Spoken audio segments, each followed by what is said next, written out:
ನಮಸ್ಕಾರ ವೀಕ್ಷಕರೇ, ಕೊಕೊನಟ್ ಕಾರ್ವಿಂಗಿಗೆ ಸ್ವಾಗತ. ಇವತ್ತಿನ ಈ ವಿಡಿಯೋದಲ್ಲಿ ಬ್ಯಾಕ್ ಸೈಡ್ ಡಿಸೈನದು ಸಿಂಪಲ್ ಆಗಿರೋಂಥದ್ದು ಒಂದು ಡಿಸೈನನ್ನು ತೋರಿಸ್ತಾ ಇದ್ದೀನಿ. ಇದು ಬಿಗಿನರ್ಸ್ಗೂ ಕೂಡ ಹೇಳಿ ಮಾಡಿಸಿದಂಥ ಡಿಸೈನು. ತುಂಬ ಕಾಂಪ್ಲಿಕೇಟೆಡ್ ಇಲ್ಲ, ಕೆಲವೊಂದು ಲೈನ್ಗಳು ಮಾತ್ರ ಇರೋದ್ರಿಂದ ಯಾವುದನ್ನು ಹೇಗೆ ತೆಗಿಬೇಕು ಅನ್ನೋದನ್ನ ಬೇಗ ಅರ್ಥ ಮಾಡ್ಕೊಳ್ಬೋದು. ಇದನ್ನು ಹೆಚ್ಚಾಗಿ ನಾವು ಮೇನ್ ಡಿಸೈನು ಅಂತಂದರೆ ಈಗ ಮದುವೆಗಳಲ್ಲಿ ದೇವರ ಡಿಸೈನನ್ನು ಅಥವಾ ಮದುವೆಗೆ ಸಂಬಂಧಿಸಿದಂಥ ಅಗ್ನಿ ಸುತ್ತೋದು ಅಥವಾ ತಾಳಿ ಕಟ್ಟೋದು ಈ ಥರ ಡಿಸೈನ್ಗಳಿರಬೇಕಾದ್ರೆ ಬ್ಯಾಕ್ ಸೈಡಿಗೆ ಒಂದು ಪುಟ್ಟದಾಗಿರೋ ಡಿಸೈನ್ ಹಾಕ್ತೀವಿ. ಬ್ಯಾಕ್ ಸೈಡ್ ಹಾಗೆ ಬಿಡೋಕ್ಕಾಗಲ್ಲ ಅಂದಾಗ ಆ ಥರ ಡಿಸೈನ್ಗಳು ಈ ಥರದ್ದನ್ನು ಉಪಯೋಗಿಸ್ಕೊಳ್ತೀವಿ. ಅಂದರೆ ಕೆಲಸ ತುಂಬ ಕಡಿಮೆ ಇರುತ್ತೆ, ಅಂದವಾಗೂ ಕಾಣೋ ಹಾಗೆ ಇರುತ್ತೆ. ಈಗ ಫ್ರಂಟ್ಗೆ ಮೇನ್ ಡಿಸೈನ್ ಇದ್ದರೆ ವೆಂಕಟೇಶ್ವರ, ಲಕ್ಷ್ಮಿ, ಈ ಥರ ಗಣೇಶ ಈ ಥರ ಮೇನ್ ಡಿಸೈನ್ ಇದ್ದರೆ ಬ್ಯಾಕ್ ಸೈಡಿಗೆ ಒಂದು ನಾವು ಡಿಸೈನ್ ಹಾಕಬೇಕು.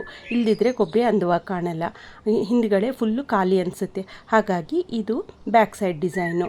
ಇವಾಗ ನೋಡಿ, ಪುಟ್ಟದಾಗಿರೋಂಥದ್ದು ಒಂದು ರೋಸು. ಇದನ್ನು ಹೇಗೆ ತೆಗಿಬೇಕು ಅಂತ ನಾನು ಇದರಲ್ಲಿ ತೋರಿಸಿದ್ದೀನಿ. ಈಸಿಯಾಗಿ ಅರ್ಥ ಆಗುತ್ತೆ. ಬಿಗಿನರ್ಸಿಗೂ ಕೂಡ ಹೇಳಿ ಮಾಡಿಸಿದಂಥ ಡಿಸೈನು. ಬೇಗ ಅರ್ಥ ಆಗುತ್ತೆ, ಹೇಗೆ ತೆಕ್ಕೋಬೇಕು, ಏನು ತೆಗಿಬೇಕು, ಯಾವುದನ್ನು ಉಳಿಸ್ಕೋಬೇಕು ಅಂತ. ಈ ಥರ ಡಿಸೈನ್ಗಳನ್ನ ಹೊಸದಾಗಿ ಕಲಿಯೋರು ಮಾಡಿದರೆ ಕೊಬ್ಬರಿ ಕೆತ್ತನೆಯನ್ನು ಬೇಗ ಅರ್ಥ ಮಾಡ್ಕೋಬೋದು. ಪುಟ್ಟದಾಗಿರೋಂಥ ಡಿಸೈನು ನೀವು ಮನೆಯಲ್ಲಿ ಮಾಡಿ ನೋಡಿ. ಇದೆಲ್ಲ ನಿಮಗೆ ಕ್ಲಿಪ್ ಆರ್ಟಲ್ಲಿ ಸಿಗುತ್ತೆ.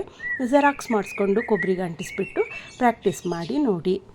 ಈ ಥರದ ಡಿಸೈನ್ಗಳನ್ನ ನೀವು ಪ್ರಾಕ್ಟೀಸ್ ಮಾಡಿದರೆ ಈಸಿಯಾಗಿ ಗೊತ್ತಾಗುತ್ತೆ ಕೊಬ್ಬರಿಯಲ್ಲಿ ಯಾವ ಪಾರ್ಟ್ ಇಟ್ಕೋಬೇಕು, ಏನನ್ನು ಕೆತ್ತಿದರೆ ಏನು ಡಿಸೈನ್ ಬರುತ್ತೆ ಅನ್ನೋದು ಅರ್ಥ ಆಗುತ್ತೆ.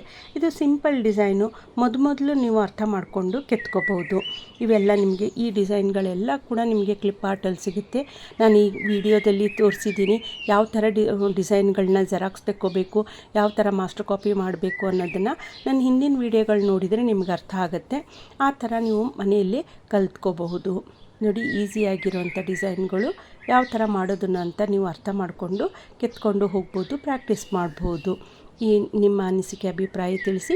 ನಿಮ್ಗೆ ಇನ್ಯಾವುದಾದ್ರೂ ಬೇರೆ ಡಿಸೈನ್ ಬೇಕಿತ್ತು, ಈ ಥರ ಡಿಸೈನ್ ನನಗೆ ಬೇಕು ಅಂತ ನೀವು ಹೇಳಿದರೆ ನಿಮ್ಮ ಕಮೆಂಟ್ ಸೆಕ್ಷನ್ನಲ್ಲಿ ನೀವು ತಿಳಿಸಿದರೆ ನಾನು ಆ ಥರದ ಡಿಸೈನ್ಗಳನ್ನ ನಿಮಗೆ ಮಾಡಿ ತೋರಿಸ್ತೀನಿ.